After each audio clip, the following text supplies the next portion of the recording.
दोस्तों नमस्कार, एक बार फिर से आप सभी का स्वागत है हमारे चैनल पर।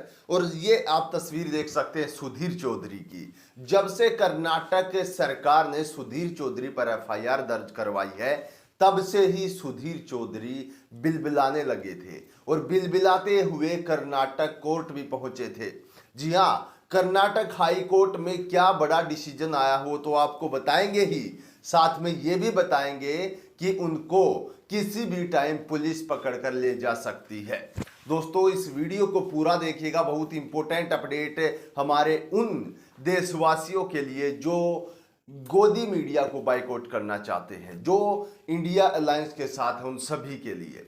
सुधीर चौधरी को आप यहां पर देख रहे हैं। सुधीर चौधरी पर जैसे ही एफआईआर दर्ज हुई थी, ये भागकर कर्नाटक हाई कोर्ट गए थे कि वो हमें बचा लेगा।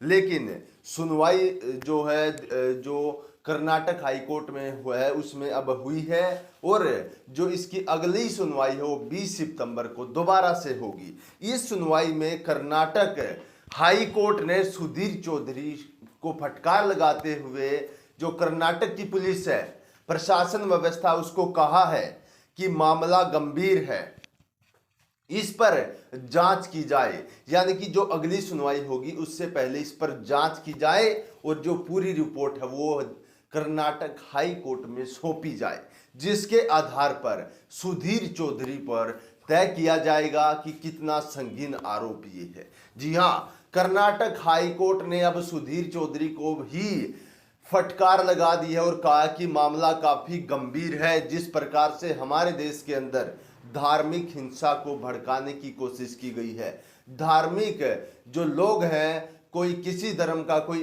किसी धर्म का, उनके बीच नफरत फैलाने की कोशिश की गई है सुधीर चौधरी के द्वारा, तो ये कोई छोटा मामला नहीं है। कर्नाटक पुलिस इस पर पूर्ण रूप से संज्ञान ले और इस मामले की तहकीकात करे, इस मामले की जड़ों तक पहुंचे, जिसके बाद 20 सितंबर को रिपोर्ट सौंपे और जो अगली सुनवाई है उसमें हम बताएंगे आखिरकार सुधीर चौधरी के साथ करना क्या है।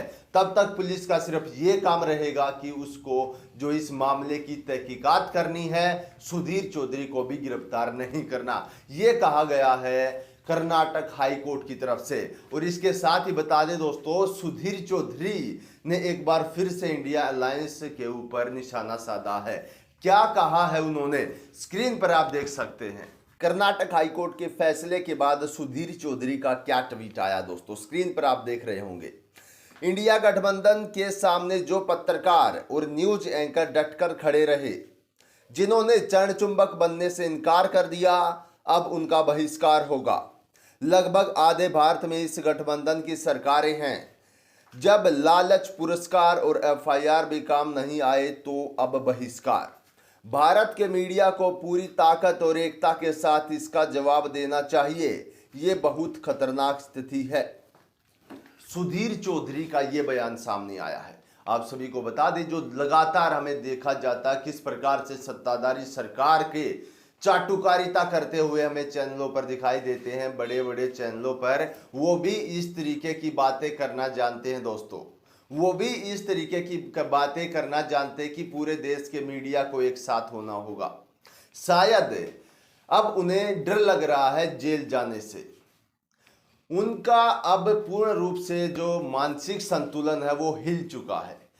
कभी कुछ जो ट्वीट कर रहे हैं, कभी कुछ ट्वीट कर रहे हैं, क्योंकि बारी जब अपने ऊपर आती है तो ना तो ये जो सरकारें हैं ये काम आती हैं, और ना ही जो चाटुकारिता इन्होंने इतने सालों से की है वो काम आएगी।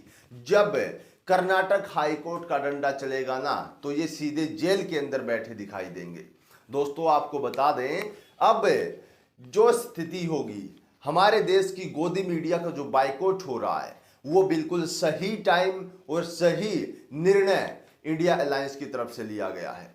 क्योंकि अब 2024 के चुनाव है और ये पत्रकार हमारे देश के अंदर इतना जहर फैला सकते थे दोस्तों, जिसका आप अनुमान भी नहीं लगा सकते।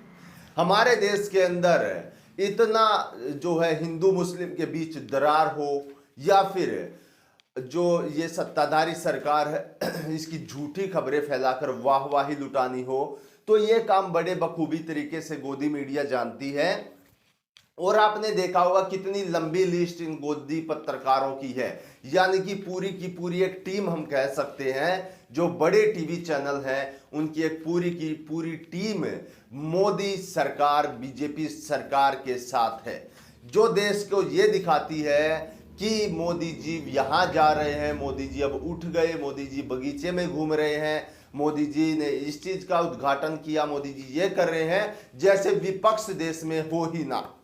इस तरीके की खबरें गोदी मीडिया हमारे देश के सामने परोसती है। लेकिन अब इनका अंत होना शुरू हो गया दोस्तों। अंत होने की शुरुआत आपने देख लिया किस तरीके से हुई है, किस तरीके से अब गोदी मीडिया को बायकॉट किया जाएगा। हालांकि भारतीय जनता पार्टी ने इसके ऊपर गोदी मीडिया का बचाव करते हुए एक लेटर भी जारी किया है, लेकिन वो लेटर किसी काम नहीं आएगा अब, क्योंकि इंडिया अलायंस और हमारे देश के लोगों ने गोदी मीडिया का बायकॉट करना शुरू कर दिया है।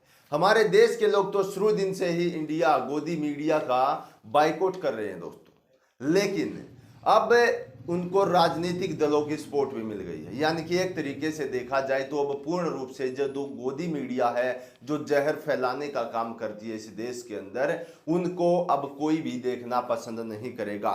कोई भी अगर अपने घर में बैठकर न्यूज देख रहा है तो इन टीवी चैनलों को देखना पसंद नहीं करेगा, जो इतनी झूठ फैलाते हैं, जो हिंदू मुस्लिम के बीच बड़ी दरार फैलाने का काम करते हैं। दोस्तों 2024 के चुनाव बहुत ही अहम चुनाव है हमारे देश के लिए। हमारे देश की जो अर्थव्यवस्था है उसको ठीक बनाने के लिए, हमारे देश में जो इतनी महंगाई बढ़ चुकी है। आप एक बात देखिए, पिछले 9 साल से हमारे देश के लोग 1100 का सिलेंडर ले रहे हैं, 1100 प्लस का, यानी कि 1100 से भी ज्यादा का। लेकिन जब अब चुनाव का टाइम आया तो इन्होंने सिलेंडर के दाम कम कर दिए। यानी कि जनता को ये काफी मूर्ख समझते हैं। ये समझते हैं कि हम सिलेंडर का दाम 200 रुपए कम कर देंगे तो जनता हमारे साथ आ जाएगी। लेकिन जनता ये जानती है कि इन्होंने 400 से 1100 सिलेंडर का दाम कर दिया है, यानी कि लगभग 600 रुपए बढ़ाया, लेकिन उसमें से 200 रुपए कम भी कर दिया तो जनता के तो 400 रुपए एक्स्ट्रा जा रहे हैं ना। अब भी तो महंगाई है, 400 रुपए एक्स्ट्रा जा रहे हैं जनता के। तो जनता अब इतनी मूर्ख नहीं रही है दोस्तों कि गोदी मीडिया या सत्ताधारी सरकार के चंगुल में आ जाएगी। अब उनको पता चल गया कि हमारे देश के अंदर किस तरीके की राजनीति हो रही है, किस तरीके के एक पक्ष जुमलेबाजी में लोगों को फंसाता है, किस तरीके से धार्मिक हिंसा करके वोट बैंक लूटे जाते हैं। ज्यादातर हमारे देश की जनता इस बात को जान चुकी है और 2024 में शायद इसीलिए मोदी सरकार को अपनी हार निश्चित दिखाई दे रही है 2024 के आम चुनाव में। और इसीलिए जो अब विधानसभा चुनाव होने दोस्तों, उसको डिले करवाने में लगी हुई है देश की सरकार, मोदी सरकार, क्योंकि उनको पता चल गया कि रैलियां खाली पड़ी रहती हैं, कोई भी व्यक्ति आकर उनमें नहीं झांकता। चाहे कोई बड़े मंत्री गए हो, प्रधानमंत्री नरेंद्र मोदी भी वहां पर गए थे, लेकिन रैलियां खाली पड़ी थी, कुर्सियां खाली पड़ी थी, कोई भी देखने नहीं आया। इस बात से बीजेपी सरकार को एक बात तो बिल्कुल निश्चित और कंफर्म हो गई है बिल्कुल कि अब की बार जनता का साथ उन्हें नहीं मिलने वाला है। जनता अपने हित में काम करने वाले लोगों के साथ ही जाएगी।